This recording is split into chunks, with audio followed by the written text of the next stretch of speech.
Place à Louis. Salut Benoît. Salut Louis. Alors, le thème de la soirée. Les fantômes. Nous allons partir à la chasse aux fantômes, figure-toi. Bon, les vrais fantômes. Ah, les vrais, avec le suaire blanc. Voilà, dans les manoirs, avec les bruits de chaîne et la totale. Tout le tour. On va faire tout le tour. Génial. Oui. Bon, pour les petits et pour les grands, donc, des histoires de fantômes tout au long de la soirée. Frisson garanti sur Sud Radio. Bonne soirée à tous. Sud Radio.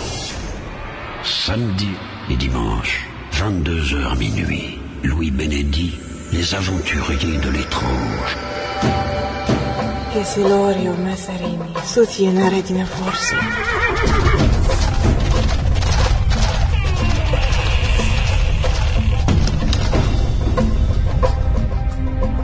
Bonsoir et bienvenue dans la chasse aux fantômes. Enfin, bienvenue dans les aventuriers de l'étrange. Ce soir, nous allons partir à la chasse aux fantômes durant 1h15. Ces fantômes qui nous ont fait peur lorsque nous étions petits. Vous allez tout savoir sur ces êtres qui se promènent recouverts, pour certains d'entre eux, d'un suaire blanc avec à leur cheville un boulet enchaîné.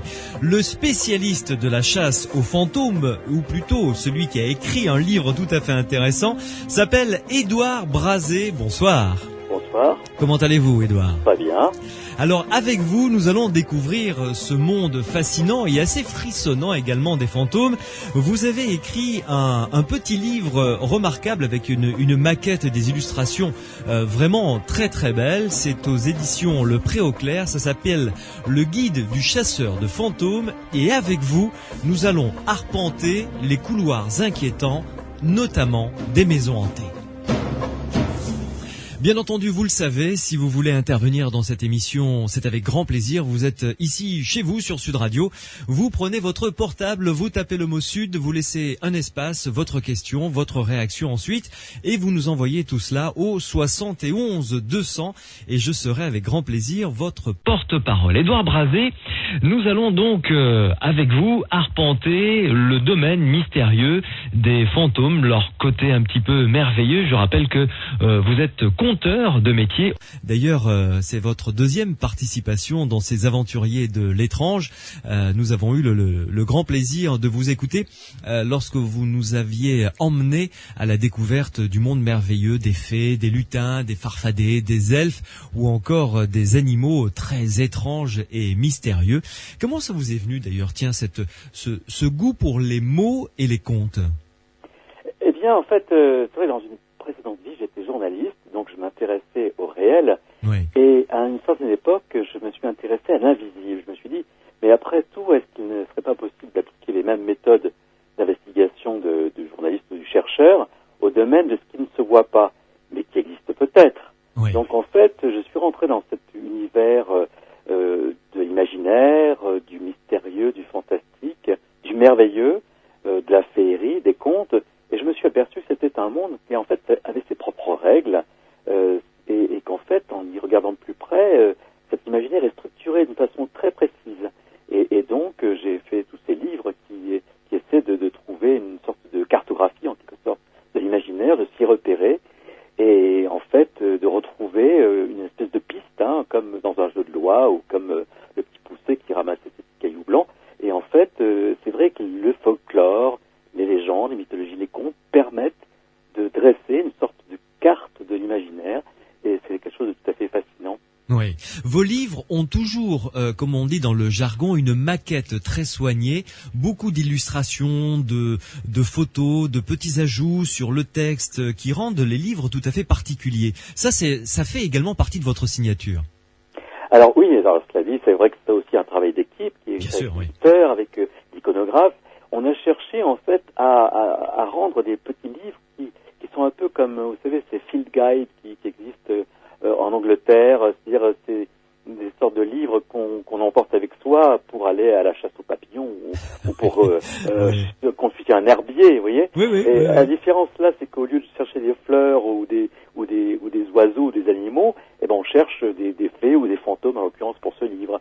Alors effectivement, il y a des illustrations, mais également par exemple certaines phrases sont surlignées, voilà, en rouge, avec des annotations, comme vraiment un véritable chasseur de fantômes, ce que j'ai été pendant plusieurs mois pour faire ce livre. Oui. Alors les fantômes ont toujours existé dans l'histoire des hommes. Oui, bien sûr, puisque la mort a toujours existé, évidemment, la vie existe. Et donc, qui dit mort, dit crainte ou espoir d'une vie après la mort. Et le fantôme, justement, est là pour nous rappeler que la vie ne s'arrête peut-être pas avec cette frontière qui est la mort, et que certains, peut-être, y survivent. Alors, pour le meilleur, mais aussi pour le pire, puisque les fantômes ont toujours fait peur, ont toujours intrigué, ont toujours fait peur. On se rappelle de cette phrase que Madame du Deffand, qui était une amie de Voltaire, disait. Elle disait, je ne crois pas aux fantômes, mais j'avoue qu'ils me font peur. Et je crois que c'est notre cas aussi. On ne croit pas aux fantômes, mais dès qu'on parle de fantômes, on éprouve une sorte de frisson. C'est vrai. Alors vous qui nous écoutez, si vous connaissez des histoires de fantômes que l'on relate dans votre région concernant une vieille maison, concernant un lieu particulier, concernant un château qui serait prétendument hanté par hasard dans notre grand sud, n'hésitez pas à nous envoyer un SMS avec votre numéro de téléphone pour que l'on vous rappelle et que vous nous fassiez part de cette histoire qui appartient également à l'histoire de votre pays. Vous nous envoyez un SMS au 71 200 Sud d'abord, ensuite un espace et vous nous envoyez votre SMS au 71 200. Ouvrons donc, Édouard Brazé, si vous le voulez bien, le dossier des fantômes et commençons par le début de l'histoire, avant même l'histoire, la préhistoire. Déjà, les hommes de la préhistoire étaient fascinés et craintifs par rapport aux fantômes ou aux revenants ou aux morts. Oui, et on le sait par justement des témoignages écrits qui ont pu nous être légués par certaines légendes très anciennes, et notamment le fameux mythe de Gilgamesh, qui date quand même de 3000 ans avant Jésus-Christ. Oui. Et là, dans Gilgamesh, on lit, donc c'est une épopée babylonienne, on y lit que les morts qui n'avaient pas de sépulture, qui étaient enterrés, qui n'avaient pas de sépulture, s'appelaient les Ekimous, et c'était des sortes de revenants qui venaient hanter les vivants. Et en fait, c'est vrai que très tôt, la société humaine s'est fondée autour de cultes funéraires qui étaient destinés justement à permettre aux morts de trouver leur chemin après la vie et justement de ne pas rester sur Terre pour hanter les vivants. Et ça, on le voit de la préhistoire jusqu'à la Rome et la Grèce antique, où notamment dans la Rome antique, on craignait les mauvais morts, et les mauvais morts, c'était ceux qui justement pouvaient revenir hanter les vivants. Alors justement, donnez-nous plus de détails sur ce qui se passait dans la Rome et la Grèce antique justement, concernant les morts et les revenants, et la crainte des revenants. Voilà, alors vous savez qu'on parle souvent des mânes, qui étaient les bons ancêtres, et donc il y avait un autel chez les Romains qui était destiné justement à ces ancêtres protecteurs, mais il y avait également les mauvais morts, donc ceux qui étaient morts généralement de morts violentes, Oui. ou qui étaient suicidés, ou qui avaient été assassinés, ou qui avaient été eux-mêmes avaient commis différents crimes dans leur vie. Oui. Et alors eux revenaient sous forme de larves. Et alors ces larves infestaient en quelque sorte la vie des vivants, leur procuraient différentes maladies.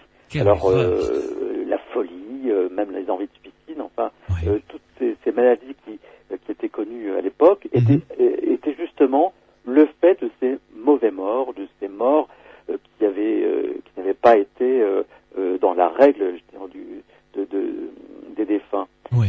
Et alors, c'est pour cela que c'était important pour les Romains déjà d'observer par exemple le temps du deuil. C'est-à-dire par exemple une veuve ne pouvait pas se remarier avant d'attendre un certain temps, au risque peut-être de voir son mari défunt revenir lui reprocher par exemple de s'être remarié trop vite. Oui, évidemment. Et alors, j'ai découvert, en lisant votre livre, énormément de choses sur les fantômes, et Dieu sait si dans les aventuriers de l'étrange, nous avons consacré des dossiers sur les apparitions, là, qui ont été étudiées de manière scientifique, mais là, on est un petit peu ce soir dans le merveilleux, à la mi-chemin, comme ça, à la frontière entre les deux, justement. C'est ce qui est intéressant, parce que les morts et les fantômes font partie de l'histoire de l'humanité. J'ai découvert l'origine de l'expression « les pieds devant ». Oui, parce que... Partir les pieds devant. Lorsque les morts quittaient la chambre funéraire pour aller au cimetière, eh bien, donc ils sortaient les pieds devant. Pourquoi ? Parce que, alors parfois ils sortaient les pieds devant par la porte, mais aussi par la fenêtre. Et on leur faisait suivre un chemin très compliqué avant d'aller au cimetière. Pourquoi ? Parce que justement, on avait peur qu'ils reviennent. Ça a toujours été le grand effroi des vivants, c'est que les morts reviennent les hanter. Alors pourquoi les pieds devant? Parce que on avait peur qu'ils fassent le chemin inverse. Et s'ils étaient sortis la tête la première, il était facile pour eux de revenir par le même chemin, donc les pieds à ce moment-là vers l'intérieur de la salle. Alors que le fait que les pieds sortent en premier, eh bien, il est obligé de continuer leur chemin jusqu'au cimetière.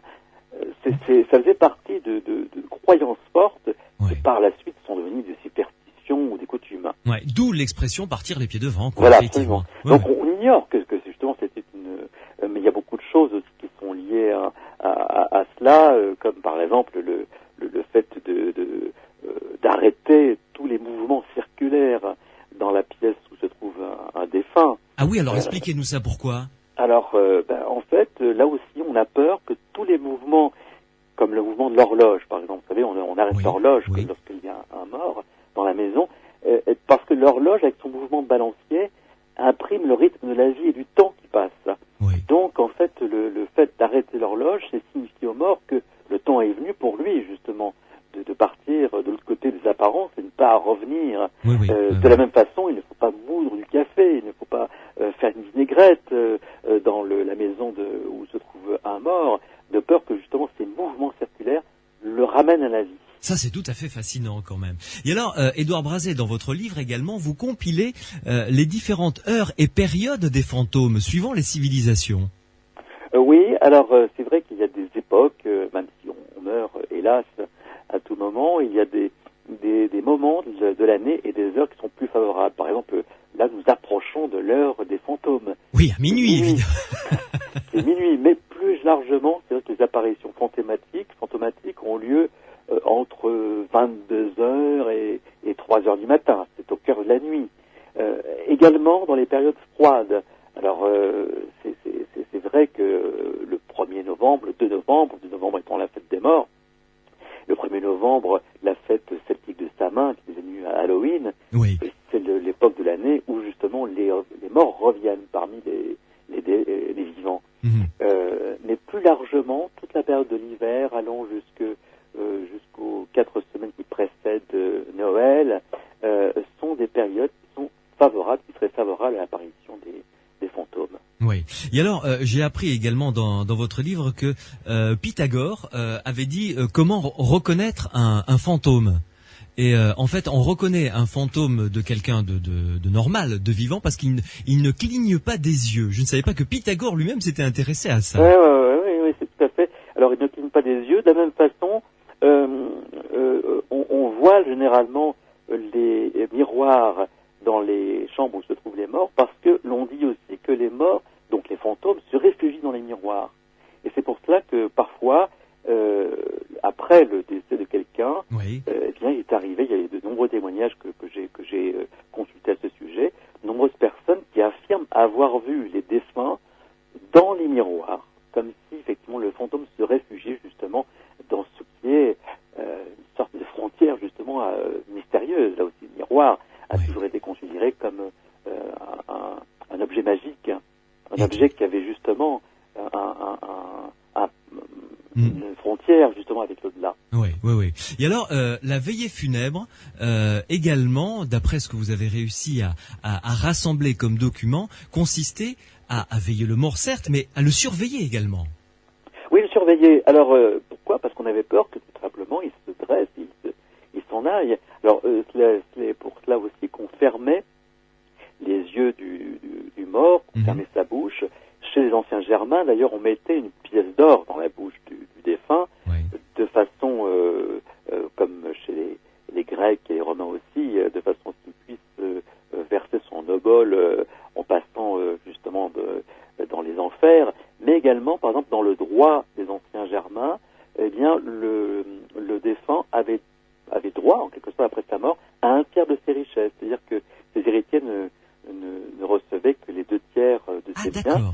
Un tiers lui était réservé parce que on estimait que ça lui était nécessaire pour entretenir tout simplement sa vie dans l'au-delà. On pensait que l'au-delà, c'était comme ici, il fallait de l'argent, il fallait se nourrir, et donc il fallait que le mort ait de l'argent pour ça. Et sinon, s'il n'avait pas suffisamment donc de biens, eh ben il revenait justement pour se servir auprès des vivants. Et on disait que par exemple que fallait, avant sa mort, ne pas cacher d'argent, parce que sinon, on risquait, après son décès, de revenir chercher les trésors enfouis et fouiller justement dans l'argent qui pouvait rester pour assurer une vie honorable dans l'au-delà. Ouais. Alors vous l'avez compris, ce soir, nous parlons du monde des fantômes, à mi-chemin entre les histoires qu'Édouard Brazé va nous raconter dans quelques minutes, qu'il a recueillies, qui sont des histoires tout à fait authentiques et qui ont été non pas vérifiées mais collectées, et en même temps dans la légende, un petit peu dans le merveilleux entre guillemets.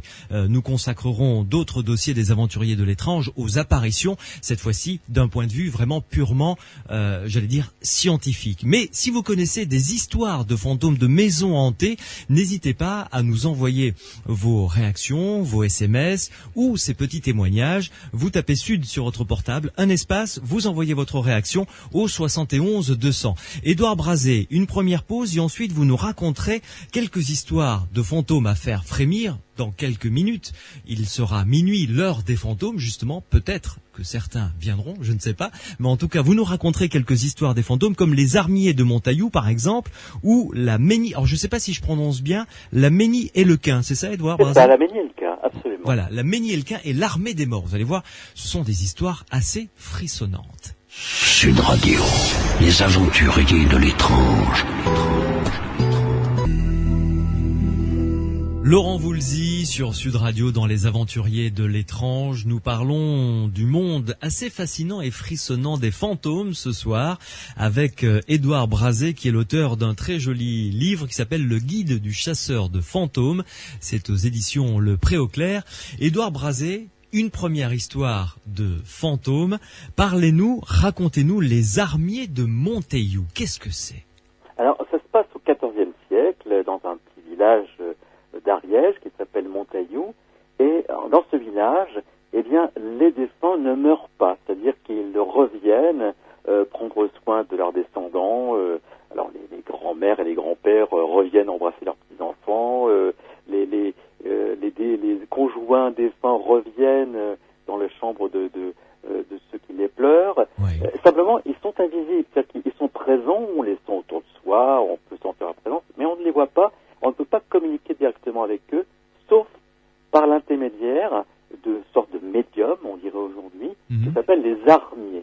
Alors ces armiers, justement, leur rôle, leur mission, c'est d'être en contact avec les morts et de donner des messages aux vivants. Alors les armiers, par exemple, ils venaient le matin frapper à une porte en disant j'ai un message de la part de votre mari qui est mort, j'ai communiqué avec lui et puis il vous demande de faire ceci ou de faire cela. Donc en fait, c'était une sorte de société dans laquelle les défunts revenaient sous forme de fantômes invisibles, mais les armiers permettaient justement de continuer à vivre en quelque sorte avec eux. Ils avaient résolu ça de manière tout à fait naturelle finalement. Naturelle, tout à fait. Alors il y avait des moments de l'année, notamment la Toussaint, où il y avait de grandes processions, c'est-à-dire que les armiers disaient que les morts à la Toussaint faisaient de grandes processions pour aller dans un lieu qui était une sorte de lieu de purgatoire, qui était un purgatoire terrestre en quelque sorte.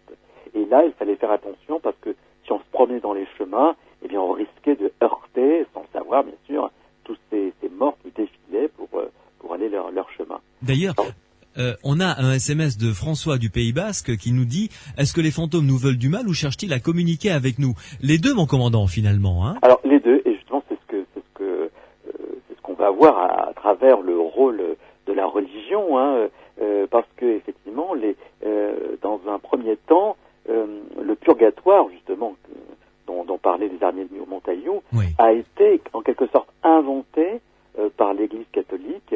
Qu'avant, il y avait uniquement l'enfer et le paradis. Et alors, c'était un problème parce que le paradis n'était réservé qu'aux saints ou aux gens qui étaient sans péché. Ils étaient les plus rares. Et sinon, tout le monde allait en enfer, ce qui était terrifiant pour les vivants. Alors, on a en quelque sorte inventé, puisque c'est une invention assez tardive, le purgatoire, où allaient en fait la plupart des pécheurs. Seules les âmes endurcies et vraiment les mécréants partaient en enfer, mais sinon la plupart des gens la plupart des âmes, des défunts, allaient en purgatoire.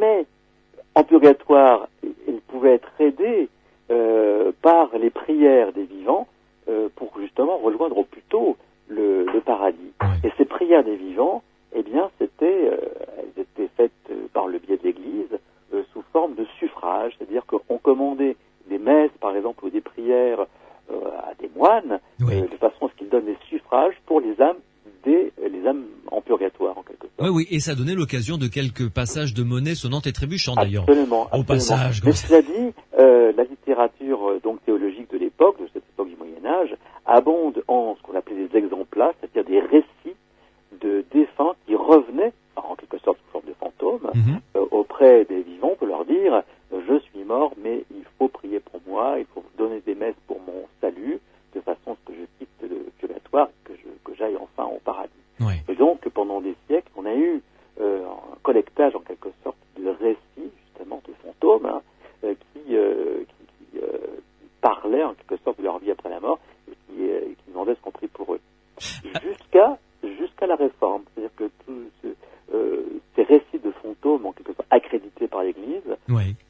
s'étalent du XIIIe au XVIe siècle. Lors de la Réforme luthérienne, au XVIe siècle, Oui. eh bien, qui est lié au protestantisme, Luther a dit tout ça, ça n'existe pas, le purgatoire, les suffrages, c'est d'une façon pour les moines de se faire de l'argent. En réalité, tout se joue dans cette vie, et après on va en enfer ou au paradis, et puis c'est tout. Voilà, c'était, il avait, oui, l'étape intermédiaire monnayable, il l'avait effacé du registre. Voilà. Alors du Oui. coup, ça voulait dire quoi? Ça voulait dire que les récits de ces fameux revenants, ces fameux fantômes, bien, c'était absolument pas les défunts qui revenaient, c'était des démons, c'était le diable. Et donc, ça a correspondu à la naissance de ce qui était, ce qu'on appelait le macabre, et plus tard, les histoires de fantômes terrifiantes, les histoires à faire peur, et finalement, le roman gothique, c'est-à-dire ces êtres qui viennent de l'au-delà, se font passer pour des fantômes d'êtres qui ont vécu auparavant, mais qui en réalité sont des démons, sont des diables qui viennent nous pourchasser. D'accord. Alors, une autre histoire, là, vous avez consacré un chapitre aux armées fantômes et aux chasses fantastiques, ce qui est assez terrifiant quand on en parle comme ça. Et parlez-nous donc de la Ménie-Elquin. Alors, la Ménie-Elquin, c'est une chasse fantastique que l'on trouve dans différents récits du folklore très nombreux, dans les différentes régions de France. On a des Ménie-Elquins ou des chasses fantastiques qui ressemblent. Et là, la première fois qu'elle a été mentionnée, c'est dans un récit, là encore une fois, qui remonte au XIe siècle, au début du XIIe siècle. C'est un certain moine qui s'appelait André Vital qui parle d'une grande assemblée de défunts qui, justement, à certaines époques, hantent le paysage, hantent les villages, les bois, enfin les landes. Et ces défunts, ils forment une espèce de grande armée, ils avancent comme ça, et ils vont dans on ne sait pas trop ce qu'ils font, mais ils vont certainement soit en purgatoire, soit en enfer. Ils sont conduits souvent par le diable, et en tout cas, ils souffrent le martyre, ils sont pourchassés par les démons, et on appelle ça la Ménie-Elquin. Alors pourquoi Elquin? Parce que Elquin, c'est un personnage qui ressemble un petit peu justement à une sorte de diable ou une sorte de chasseur fantôme, et dans Elquin, il y a El, qui est justement le nom de l'enfer dans les pays anglo-saxons. Oui, oui. Et donc, c'est peut-être la Ménie du diable, c'est peut-être justement la chasse du diable que l'on voit passer, que l'on voyait passer dans les campagnes donc du Moyen-Âge. Mais il y a jusqu'à des témoignages qui disent avoir aperçu des armées entières, même des combattants défunts qui venaient aider, par exemple, à combattre. Oui, alors ça, on a de multiples témoignages dans ce sens. Et alors, ce qu'il semblait, c'est que les guerriers au champ de bataille mouraient, mais en fait ne savaient pas qu'ils étaient morts, et en fait ils revenaient sous forme de fantômes, et ils continuaient à se battre. Et donc, il y a différents témoignages qui affirment que l'on voyait, mais plusieurs années, et parfois plusieurs siècles, après qu'il y ait eu lieu une bataille sanglante dans certains champs de bataille, c'est-à-dire on revoyait le fantôme de ces armées qui continuaient à se battre. Alors évidemment, il n'y avait plus rien, mais on voyait comme comme une image lointaine de ces armées qui continuent à se battre. Comme un monde parallèle, quoi. Comme un petit un monde peu parallèle. Le reflet d'un monde parallèle qui continue. Voilà. Et d'ailleurs, c'est un thème qui a donné lieu plus récemment à différentes nouvelles fantastiques, ou même certains témoignages plus récents avancent que dans certaines contrées, à certains moments, on peut voir se dérouler des scènes de bataille qui remontent au Moyen-Âge. Oui, c'est ça, tout à fait. Et alors, vous consacrez également un chapitre dans votre livre, donc qui, je le rappelle, est paru aux éditions Le Pré-au-Clair et qui s'appelle Le Guide du chasseur de fantômes, un chapitre aux fantômes familiers, avec une histoire qui s'est déroulée en Bretagne, tout à fait intéressante. C'est-à-dire que le couple qui tenait une ferme est décédé, mais revenait travailler à la ferme comme si rien n'avait changé. Voilà, c'est-à-dire que on dit que la Bretagne, c'est le pays des morts. D'ailleurs, on appelle les défunts, les âmes des défunts, on les appelle Anaon. Et donc, il y a de très très nombreuses coutumes qui sont liées justement à ces défunts. Par exemple, en Bretagne, dans la Bretagne traditionnelle, la Bretagne ancienne, eh bien, on laissait toujours un seau d'eau dans la maison de façon à ce que les âmes des morts puissent venir se désaltérer, vous voyez. D'accord.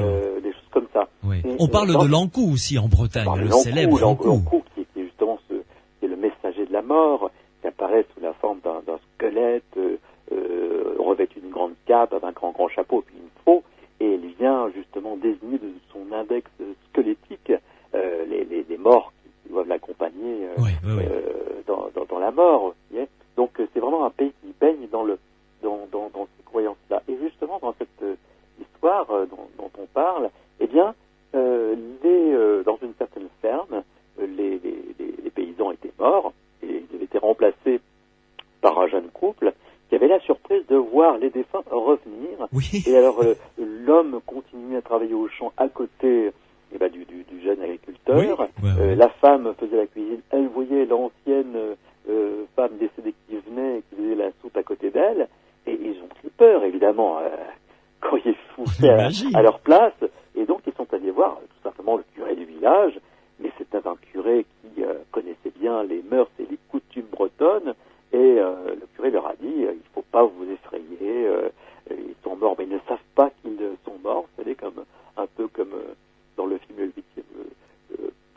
Sixième Sens. Oui. Et donc, faites comme s'ils n'étaient pas là. Menez votre vie normalement. Et puis, au bout d'un moment, ils partiront. Mais ça peut être long. Et effectivement, pendant plusieurs semaines, après plusieurs mois, eh bien, le jeune couple continue à vivre le mieux qu'il pouvait, mais en compagnie de des anciens propriétaires de la ferme qui continuent à vivre en parallèle. Là aussi, comme dans une sorte de monde parallèle. Et alors, une histoire que vous avez relevée, qui est assez inquiétante, c'est l'enfant du mort. Oui, alors là aussi, c'est une histoire assez étrange qui se passe également en Bretagne, où l'on dit que justement un homme était mort et en fait, après son décès, est revenu sous forme, alors non pas de fantôme, d'ectoplasme évanescent, mais sous forme de revenant, c'est-à-dire en corps.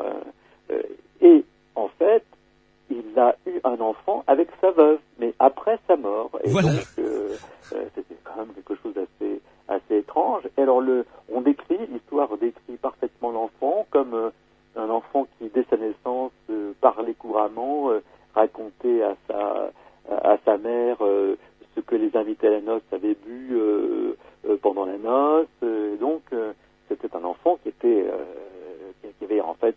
doué de mille grâces, qui n'a pas vécu très très vieux, et au bout de quelques semaines, il est mort. Mais avant qu'il meure, eh bien, le fantôme, le revenant de son père, venait et prenait soin de lui, poussait le berceau pour le bercer, et donc se comportait tout à fait comme un père vivant.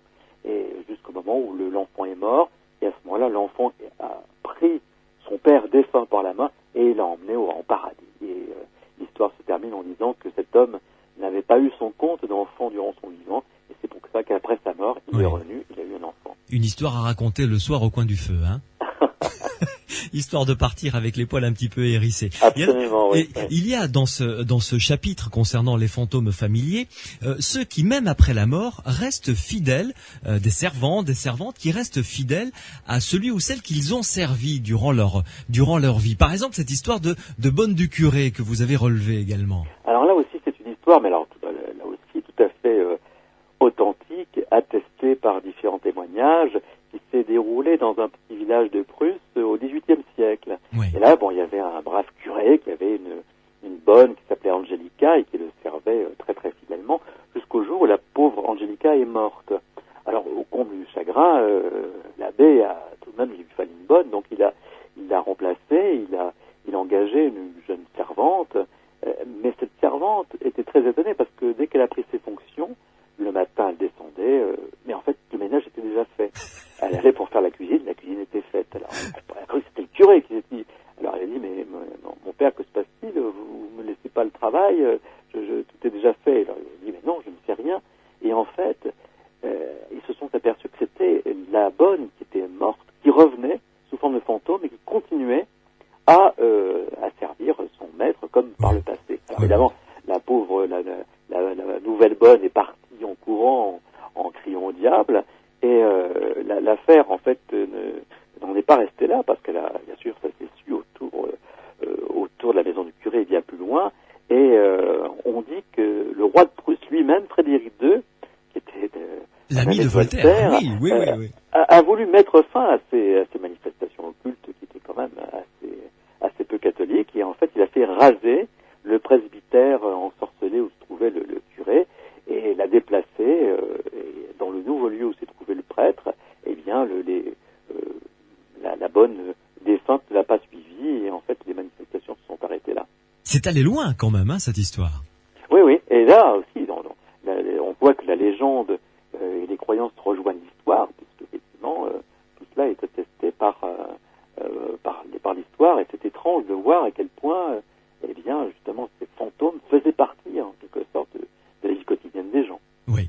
Édouard Brazé, une autre pause, et ensuite on ne peut pas parler de fantômes sans faire un détour par le pays où on se dit que finalement les fantômes sont nés, si tant est qu'ils puissent naître un jour quelque part. Oui. Mais l'Angleterre, le Royaume-Uni, est évidemment un haut lieu à maison hantée et à fantômes, bien entendu. Là, vous êtes d'accord avec moi. Là, c'est incontournable. Donc une pause et on se retrouve en Angleterre dans Les Aventuriers de l'étrange pour parler des fantômes anglais. Sud Radio, les aventuriers de l'étrange. Et ce soir, nous parlons de fantômes avec Édouard Brazé, qui est l'auteur d'un très joli livre qui s'intitule Le guide du chasseur de fantômes, petit format en plus, que vous pouvez emporter n'importe où avec vous, histoire de frissonner. Si vous prenez les transports en commun, vous pouvez le lire tranquillement le matin, lire une petite histoire de fantômes pour vous mettre en jambe pour la journée, si j'ose dire. Édouard Brazé, nous allons parler des maisons hantées, c'est incontournable, évidemment.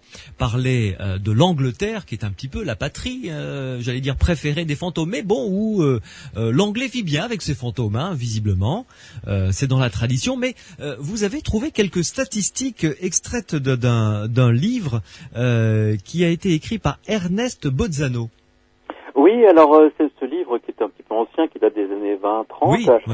En fait rapporte que sur différents cas de hantise qu'il avait étudiés, eh bien un grand nombre, sur à peu près 500 cas de hantise, eh bien 374 comptaient en fait des hantises de lieux, oui. Et notamment des lieux qui avaient été qui étaient l'objet de hantise parce que ils avaient connu un événement tragique. Alors ça pouvait être un crime, ça pouvait être un suicide, etc.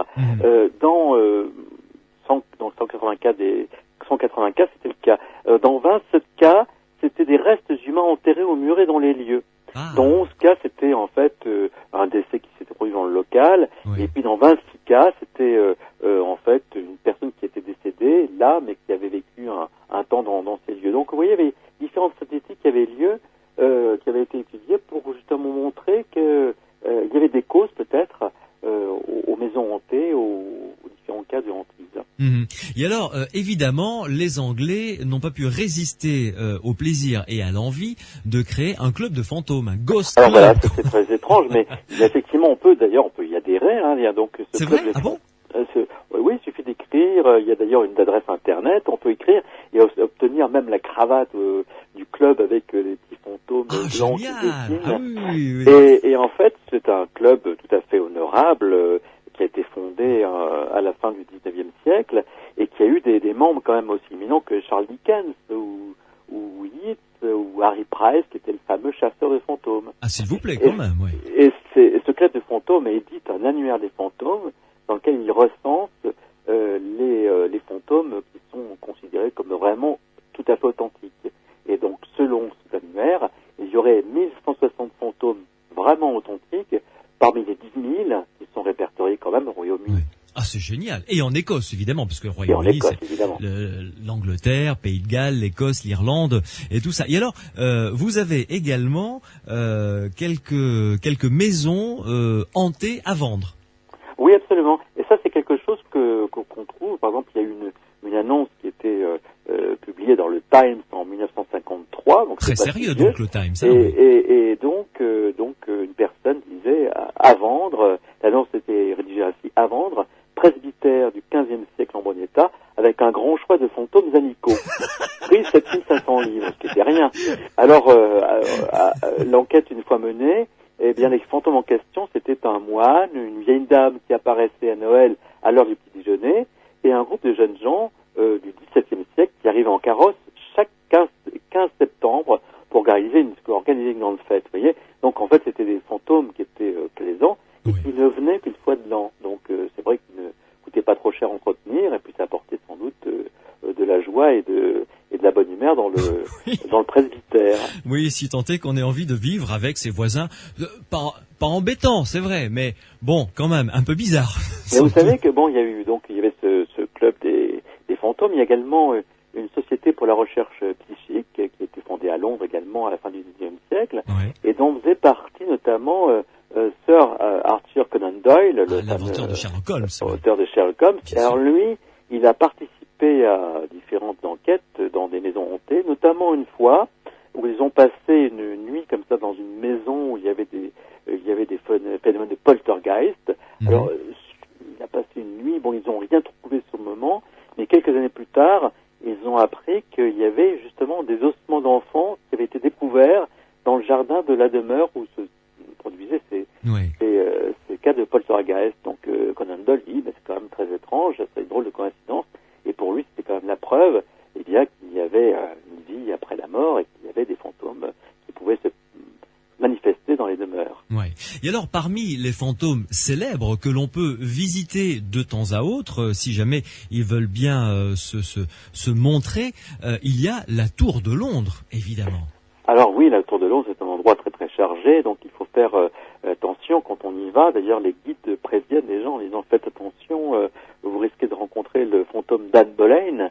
Et Anne Boleyn était la deuxième femme du roi Henri VIII. Elle a été décapitée en 1536, mais elle continue à se manifester dans la Tour de Londres, et d'une façon assez horrible, parce qu'elle tient sa tête ensanglantée à la main. Ah. Et donc elle pousse des cris déchirants, bien qu'elle ait sa tête à la main, et elle recherche justement de pièce en pièce son mari infidèle. Et donc c'est une vision qui est assez horrible, je pense, quand on la croise. Et d'ailleurs, les guides mettent en garde, ils disent: prenez garde en montant, Anne Boleyn risquerait bien de vous pousser dans les escaliers. Et il dit ça le plus sérieusement du monde, j'imagine. Évidemment, ce sont des Anglais. oui, so British, évidemment.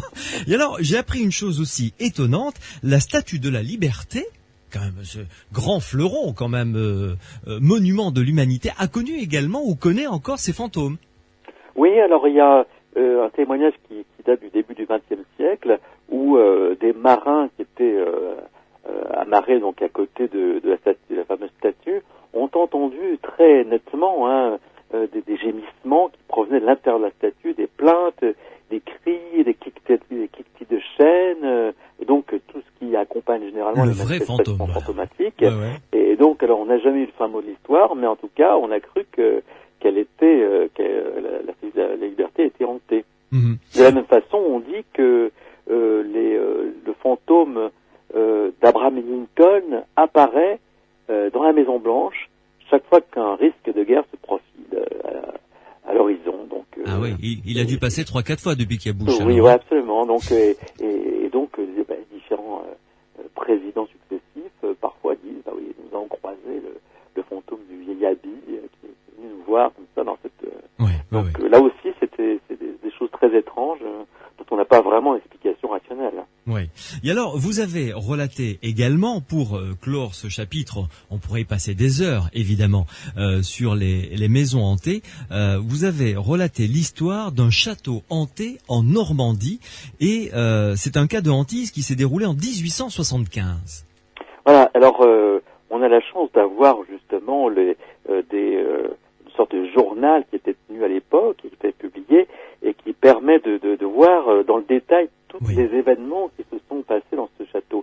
Et alors c'est très étonnant parce que on a en synthèse, en résumé, l'ensemble des manifestations que l'on peut avoir dans une maison hantée, c'est-à-dire des pièces qui sont fermées mais dans lesquelles des objets se déplacent, des lampes s'éteignent ou s'allument toutes seules, des fauteuils avancent et se promènent sans qu'il n'y ait personne autour d'eux, et des cris étouffés, des sanglots, des cris de femmes qui souffrent ou qui hurlent, des calopades dans les escaliers, des tas de manifestations qui n'ont aucune raison d'être, sinon justement la présence d'esprits et d'esprits fantomatiques. Alors ça a été à tel point que les propriétaires de ce château ont fait venir un prêtre exorciste, ce qui est généralement recommandé dans le cas de hantises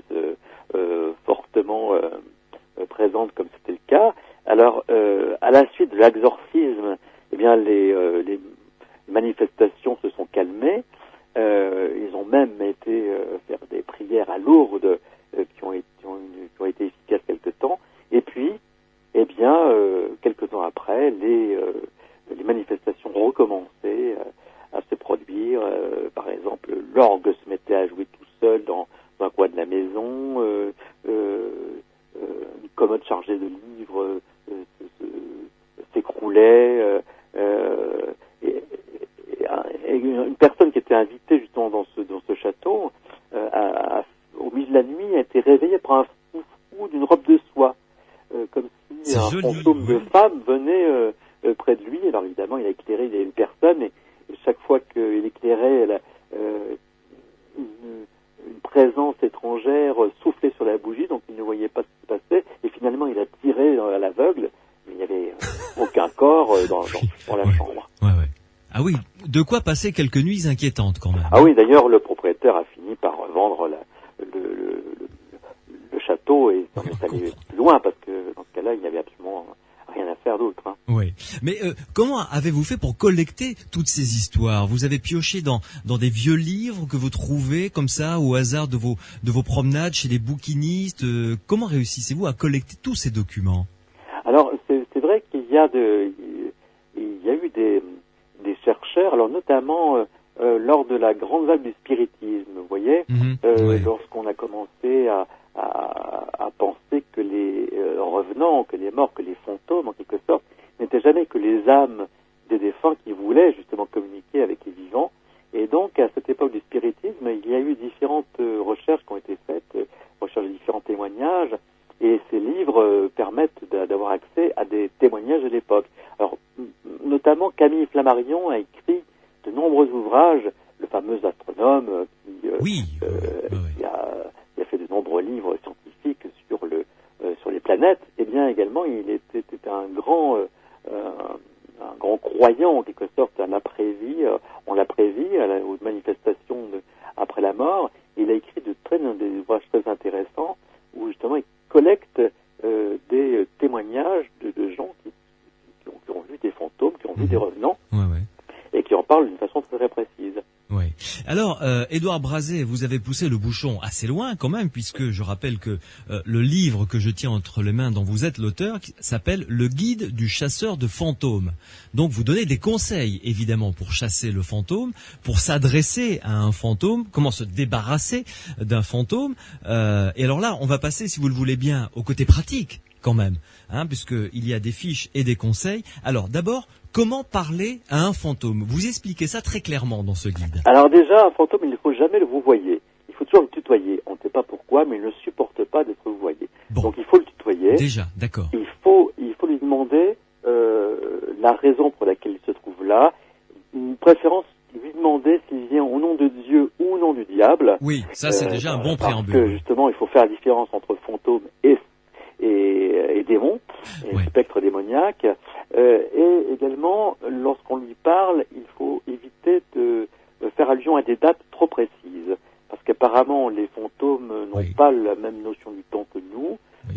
Apparemment, de l'autre côté de la mort, eh bien, le temps passe différemment, et donc ils ne savent pas se repérer avec des dates.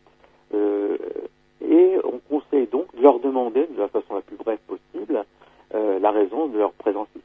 Et généralement, ils la donnent, parce qu'ils disent « je suis là parce que on n'a pas fait telle ou telle chose lors de mon enterrement, ou parce que j'ai telle dette à régler, ou parce que ceci ou cela ». Et donc, il faut ensuite faire en sorte d'accéder aux vœux du défunt. Et à ce moment-là, il ne revient pas. Mais effectivement, si on n'écoute pas, eh ben, il continue à hanter les lieux jusqu'à ce qu'on écoute enfin cette doléance. Oui, mais alors donc je retiens surtout le tutoiement. Ne jamais vous voyez un fantôme. Ne jamais voyer un fantôme. Ça, c'est une règle absolument à suivre. Très bien. Et alors, autre chose, comment se débarrasser d'un fantôme? Parce que là, vous nous avez dit, bon, il faut accéder à sa requête, mais est-ce qu'il y a d'autres manières? Alors après, pour s'en débarrasser, si on ne parvient pas, évidemment, à le faire soi-même, ce qui n'est quand même pas évident, et puis on est quand même généralement pris dans un état de panique, de terreur quand on voit un fantôme. Alors la meilleure solution, c'est de faire appel à un spécialiste, un professionnel en quelque sorte. Un ghostbuster. C'est-à-dire un ghost hunter, un chasseur de fantômes, ou un ghostbuster, qui est plutôt un dresseur de fantômes, si vous voulez. Donc il y a une petite différence entre les deux. Et, en tout cas, il s'agit de spécialistes, alors comme ce fameux Harry Price, qui était un chasseur de fantômes anglais, et qui lui est resté très connu parce que il a notamment il s'est installé dans une maison hantée avec toute une équipe avec lui, et pendant plusieurs mois, eh bien ils sont restés dans cette maison, ils ont essayé d'enregistrer les bruits que faisaient les fantômes, ils sont venus avec des caméras, des appareils photo pour prendre justement des témoignages de ces ectoplasmes. Ils ont fait différentes choses, donc voilà. Et sinon, eh bien, si ça ne suffit pas, il faut appeler un prêtre exorciste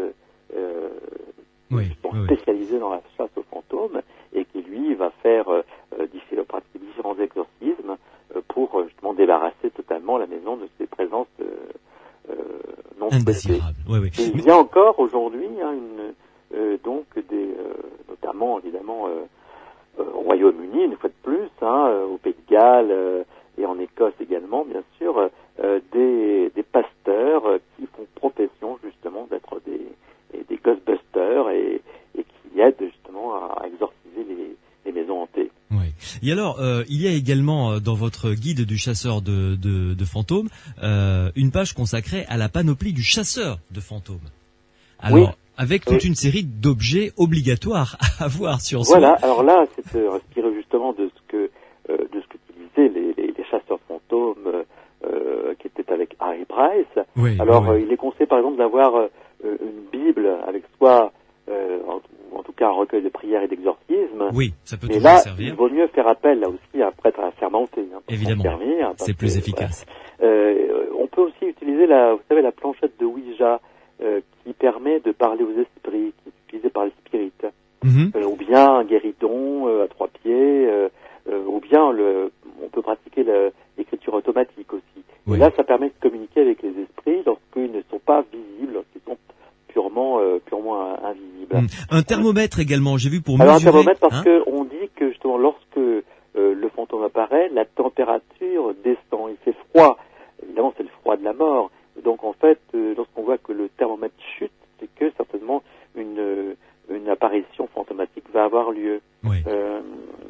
avoir, effectivement, on peut noter, on peut enregistrer ou filmer les phénomènes. Il faut donc avoir appareil photo, etc. Et alors, une chose que je trouve absolument pas idiote, c'est avoir avec soi de la craie pour marquer au sol l'emplacement de tous les objets qui se trouvent dans la pièce. Oui, parce que les objets se déplacent, mais ils se déplacent parfois très vite, mais parfois lentement. Il suffit de ne pas regarder, et on regarde à nouveau, puis l'objet, le meuble s'est déplacé. Et donc, si on a bien pris soin de marquer à la craie, on peut voir effectivement le déplacement et l'étudier, et puis noter. Et puis, bien sûr, il faut noter tout cela. Il faut avoir un carnet, et garder son sang-froid, bien sûr, de façon à noter toutes ces apparitions. Et également, alors, il est conseillé quand même d'avoir avec soi un téléphone portable au cas où les choses se gâtent, pour pouvoir appeler du renfort. Alors, il y a également dans la liste, et ça je ne savais pas que ça existait, un détecteur d'activité fantomatique. Oui, alors on appelle ça le détecteur d'énergie psychokinétique, ou EPK. Voilà. Et effectivement, c'est une sorte d'appareil qui a été mis au point par les différents chasseurs de fantômes et qui permet, un petit peu comme ces appareils qui permettent de mesurer la radioactivité d'un lieu, elle permet de mesurer la présence d'activités fantomatiques. Voilà, je trouve ça absolument extraordinaire. C'est un matériel spécialisé, assez onéreux, là. C'est déjà investir. Mais je préfère la cravate du Ghost Club, ça oui, c'est vrai. C'est peut-être moins cher et plus sympa quand même. Édouard Brazé, une pause parce qu'il est minuit.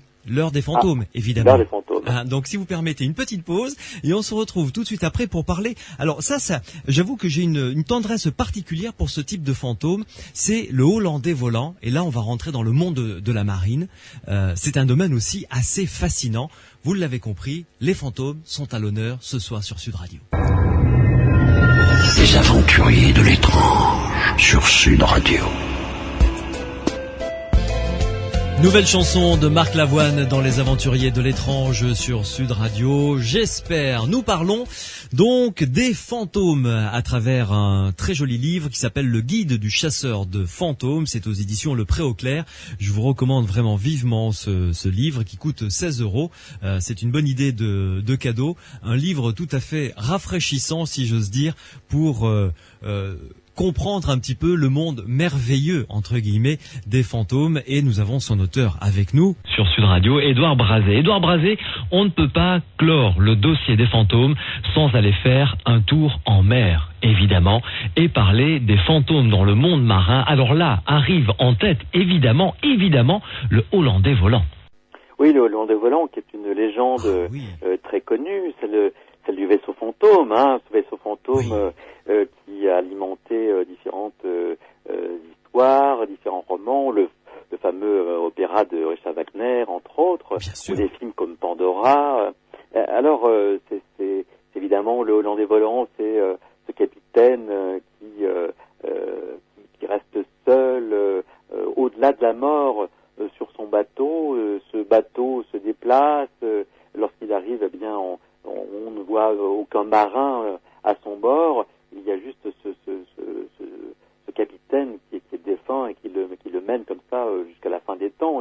C'est une sorte d'immortalité terrifiante qui pèse sur lui. Mais ce qu'on sait moins, c'est que le Hollandais volant a réellement existé. Ah bon? Et oui, il s'agissait d'un capitaine hollandais, justement, qui a vécu au XVIIe siècle, qui s'appelait Bernard Fock, et qui, en fait, avait la particularité d'être un capitaine pas vraiment commode. C'était un grand amateur d'alcool, de femmes, qui n'avait aucun respect pour la religion, et qui avait une sorte d'efficacité, de rapidité de parcours, de voyage qui était étonnante. C'est-à-dire qu'il accomplissait de grands périples dans un temps record, il faisait dire aux autres marins que certainement il était aidé par quelques puissances surnaturelles ou maléfiques. D'autant plus que justement il était paillard et anti-religieux, et il n'hésitait pas par exemple à prendre la mer un vendredi saint, ce qu'aucun marin n'aurait fait à l'époque, et lui justement faisait des choses comme ça, jusqu'au jour où justement il n'est pas revenu à Amsterdam, et on s'est dit voilà, c'est Satan qui a emporté sa proie avec lui. Et quelques temps après, eh bien, différents navires ont dit avoir croisé le bateau du capitaine Fock, et ce bateau semblait isolé, semblait désert, il n'y avait aucun marin à bord, mais les marins ont bien reconnu le bateau.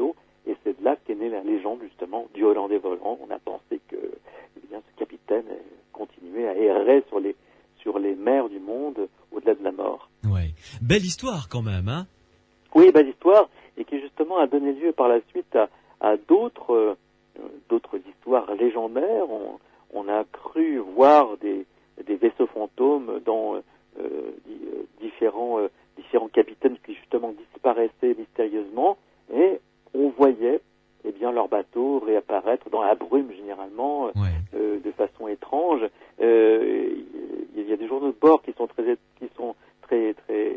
mystérieux, hein, de ce point de vue-là, notamment celui qui a tenu le jeune duc d'York, qui est devenu plus tard George V d'Angleterre, et qui, lorsqu'il était enseigne à bord d'un bateau nommé la Bacchante, il avait 16 ans à peine, il a vu, c'est le journal de bord, la Bacchante, qui en fait état, un brick qui passait au large, et avec une lumière rouge, mais il n'y avait personne à bord, et puis tout d'un coup, brusquement, le brick a disparu, et donc les 13 personnes qui étaient à bord de la Bacchante ont témoigné du fait de cette disparition étrange d'un bateau fantôme. Oui. Et alors, d'autres histoires également parcourent les mers lorsque les marins sont en difficulté, dans une tempête, lorsqu'ils risquent de couler. Là, il se passe également des choses étranges. Oui, alors là aussi, il y a plusieurs témoignages qui concordent et qui disent que juste avant un drame, alors que ça peut être une tempête, ça peut être des récifs qui approchent, eh bien, il y a les fantômes des anciens capitaines qui ont été sur ce navire, ou bien parfois le père du capitaine lui-même, lorsqu'il était lui-même dans la marine, se manifeste sous forme de voix, sous forme d'apparition, pour prévenir du danger. Alors évidemment, c'est souvent dans des moments d'extrême urgence, donc en fait les marins ne savent pas que faire, mais généralement ils suivent les conseils de la voix fantomatique, ils s'en trouvent bien, parce que justement, s'ils ne le faisaient pas, eh bien ils se retrouveraient sur les récifs, ou bien emportés par un coup de vent. Et donc il y a notamment une de ces histoires qui est rapportée par justement un marin, et qui a reconnu justement dans une voix comme ça qui émanait donc c'est tout, une voix invisible. Il avait reconnu le timbre de la voix jusqu'aux expressions de son propre père, qui était défunt, et qui le prévenait justement d'un coup de vent, et qui lui disait dans son patois « Piouja, Piouja », et ça voulait dire qu'il fallait justement appuyer la barre de l'autre côté, de façon à éviter de rencontrer des récifs, et eux ne savaient pas qu'il y a des récifs un peu plus loin. Génial, de très belles histoires de marins fantômes. Et enfin, dernière question, Édouard Brazé, pour conclure cet entretien et clore ce dossier autour du merveilleux concernant les fantômes. Est-ce que vous croyez aux fantômes, comme vous croyez peut-être aux elfes, aux farfadets, aux lutins? Eh bien, je vais vous dire que avant d'entreprendre les recherches pour ce livre, je ne croyais pas spécialement aux fantômes. Je pensais trouver des histoires, effectivement, peut-être un peu effrayantes, mystérieuses, mais je ne croyais pas spécialement aux fantômes. Depuis que j'ai fait toutes ces recherches et que j'ai écrit ce livre, j'y crois. Et je vais vous dire que souvent, alors que j'étais en train d'écrire cet ouvrage, ce guide du chasseur de fantômes, eh bien, je n'ai pas dormi toutes les nuits. Et parfois, j'étais justement visité par des rêves, par des cauchemars, plus exactement, avec justement ces êtres qui revenaient, me parlaient. Et je crois qu'aujourd'hui, je serais très très vigilant si je devais passer par exemple une nuit dans une maison hantée. Ah oui, vraiment. Je suis pas sûr que j'accepterais de passer cette nuit dans les meilleures conditions possibles. J'imagine. Merci en tout cas, Édouard Brazé, de nous avoir servi de guide sur ce sentier inquiétant du monde des fantômes. Je recommande à ceux et celles qui nous écoutent, évidemment, ce livre, Le Guide du chasseur de fantômes. C'est aux éditions Le Pré au Clair, mais également aux éditions Le Pré au Clair. Et d'ailleurs, c'est pour ça que vous êtes venu nous rendre visite la première fois ici dans Les Aventuriers de l'étrange. L'encyclopédie du merveilleux concernant le bestiaire fantastique que l'on avait découvert ensemble. Et puis le titre du second, c'est du peuple de lumière, non, ou du peuple de l'ombre? Non, en fait le premier c'est des peuples de la lumière. Voilà, les peuples et de donc lumière. il parle de tout ce qui est elfes, anges, fées. Le second, c'est le bestiaire fantastique avec voilà. les dragons, les licornes. Oui. Alors le prochain qui paraîtra à l'automne, qui paraîtra au mois d'octobre, sera consacré au peuple de l'ombre. Et là, il y aura les démons, les fantômes à nouveau, les loups-garous et les vampires. Oh, génial, génial. Vous reviendrez nous en parler à ce moment-là. Ah bah si vous voulez. Si vous n'avez pas trop peur. Parfait, ce sera parfait. Merci beaucoup en tout cas, Édouard Brazé. Je vous souhaite vous. une bonne nuit. J'espère que les fantômes ne viendront pas trop nous réveiller cette nuit. Mais en tout cas, passez une bonne nuit et à bientôt donc au mois d'octobre pour parler de ce nouveau livre qui sortira. Chez quel éditeur? Éditeur Le Pré au Clair aussi pareil? Le Pré au Clair. Très bien. Merci beaucoup Édouard Brazé. Merci à vous. Au revoir. Au revoir. Sud Radio. Samedi et dimanche, 22h minuit. Louis Benedit, les aventuriers de l'étrange. Che Silorio Massarini, soutiene Regina Forza.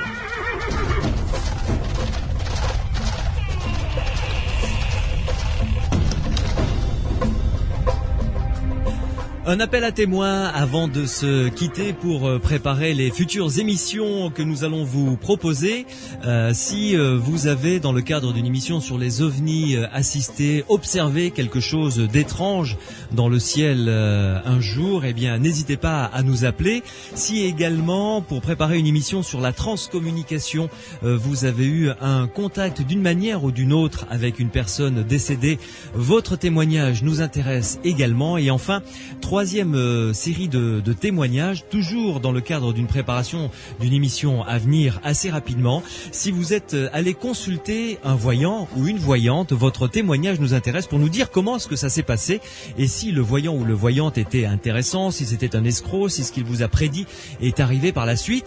Pour ces séries de témoignages, vous pouvez nous appeler quand bon vous semble, 24 heures sur 24, au 0826 300 300 et ensuite vous allez directement sur la boîte vocale des aventuriers de l'étrange, vous nous laissez vos coordonnées, votre nom, vos coordonnées, l'objet de votre témoignage et nous vous rappellerons bien entendu. Je vous rappelle le numéro de téléphone 0826 300 300. Nous nous retrouverons bien sûr samedi et dimanche prochain. Samedi, un prestidigitateur sera mon invité, Ranky, à la suite de la publication de son livre intitulé De mes yeux vus, puisqu'il a participé à démanteler, à débusquer certains escrocs, mais il a également assisté à des phénomènes paranormaux qui l'ont laissé un petit peu pantois. Il viendra nous en parler avec quelques témoins également qui ont assisté comme lui à des phénomènes paranormaux. Ça sera samedi. Et puis dimanche prochain, nous parlerons de la transcommunication avec donc ce dossier très intéressant. Peut-on communiquer avec des personnes décédées? Vos témoignages, vos réactions au 0826 300 300 si vous voulez participer bien entendu à ces émissions. Merci à Mathieu Viguier qui signe la réalisation de cette émission. Merci à Pierre Massiès qui m'aide à les construire comme d'habitude. Et puis je vous souhaite une excellente semaine à l'écoute des programmes de Sud Radio. Au week-end prochain, au revoir.